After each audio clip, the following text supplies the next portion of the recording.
سلام علیکم بچه‌ها. نوبتیمون رو آغاز میکنیم. خب خیلی دیگه طول بچه میمونم نگاه کنیم. ما سه تا تکست باکس داشتیم، یک تا دیگه خوشش میکنیم. خب چهار تا میشه تکست باکس ما برای جوابی چهار ما آوردن، برای که قیمت های ما علاقه از سه تا سر میشود. دیگه پیشتر آوردیم کمتر که شموده کدایی که ما مینویسونیم فهم شود. خب من اکنون میگذاریم به حل مثال همون. بولیان شرط سه عددهای بتونی اولیست دو داشتن شرط نابرابرهای دو کرات یک خورده بیاد به خورده است درست است سنجیده شود.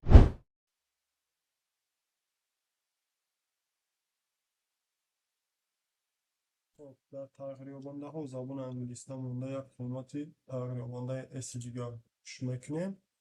بعدا معلقه مونده دیگر اس میکنیم. جدا تکست سیم استفاده میبریم. جوابمون باشه در تکستی چهارم میبریم. فرم اساسی که در اینجا ما تعلق داره این خیلی نویسنده میشونم. ها خوردی به خوردی ایس.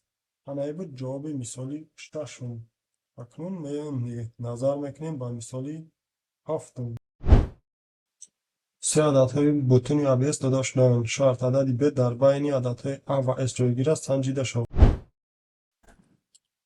خب مثالی هفتم، مثال ششم ما کپی کردم میگیرم در اینجا میمونیم. انا که مثالی هفتم شرط ما با شما خوندیم طرزی کارش چطور ایشون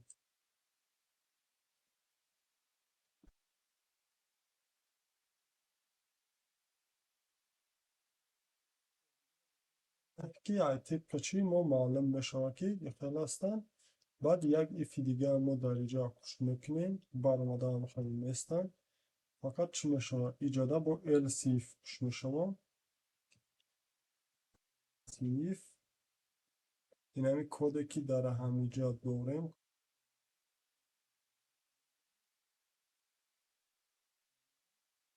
ایجاده علاقه برعکس هم گذاشته میشه.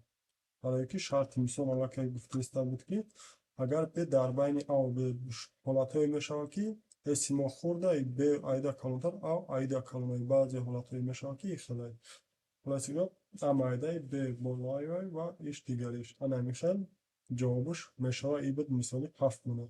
اکن نظر میکنیم به مثالی هشتم. مثالی هشتم دو عددهای ا ب دو داشتن شرط هر یکی از عددهای ا و ب توکم سنجیده شد.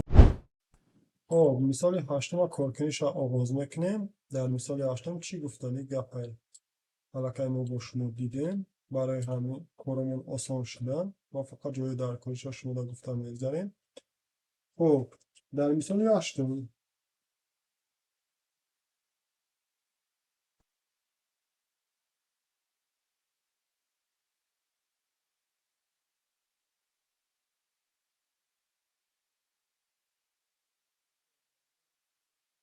یکی از عدد ها یعنی هر دو عدد که داریم هر دوش توقع سنجیده شود.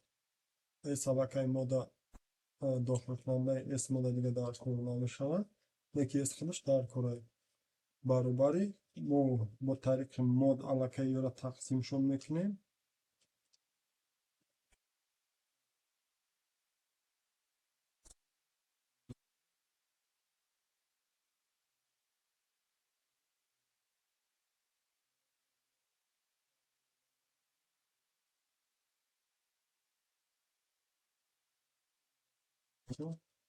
برای که بالا در علاقه تا دیر نمونده نمیدونه اینا چی مونه ای پیش شما گیره مون.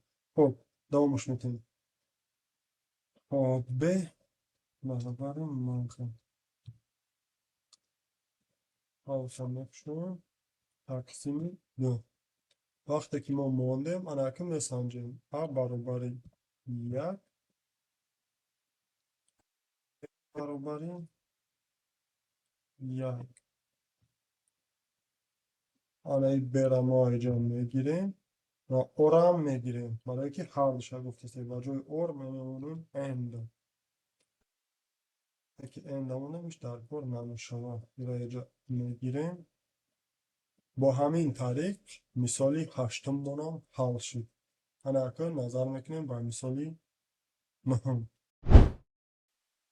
دو عادت های A B داده شدن درستی گفتاره اقلا یکی از عادت های A B فقط سنجیده شد. مثال نهم نظر کردیم. من اکنون طرز کاری را میبینیم. برای آسانی کار را انجام میگیریم. اینجا دا میمونیم. خب تقریبا ده ها هسته و چکار میکنیم در وقتی کد نویسیم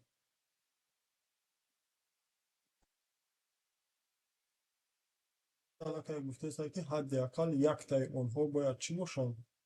تاک باشن. برای همین ما علاقه تا ایجاد دیدیم و چیکار میکنیم؟ کاری پیشینه ایجاد میتونیم هر دوشم مونیم ایشم درست میشوه برای که حداقل یک تاش گفته بیاد یا اینکه ما میتونیم ایراد بگیریم یک تای دیگه میسازیم اینجاش تا علاقه else if میشوه else if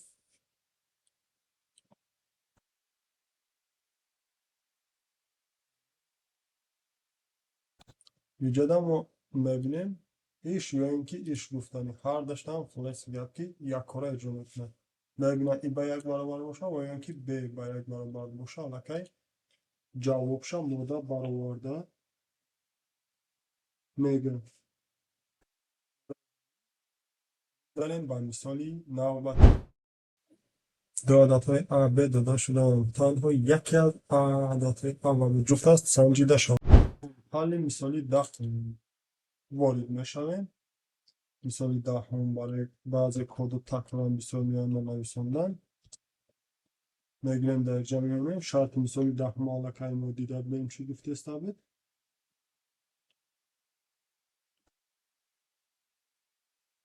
که تنها یکی از عددهای A و B یعنی تاک باشه ما باید چیکار کنیم کار کنیم اگر هر جفت باشن اگر هر دشان جفت باشن نادرسته هر دشان تاک باشن نادرسته باید حداقل یک تای اونها باید که جفت باشن انا برای همین ما میگیریم میسنجیم ایشا برابر نالش میکنیم ایجاد باشه ایشا برابر نال میکنیم انا ایره اند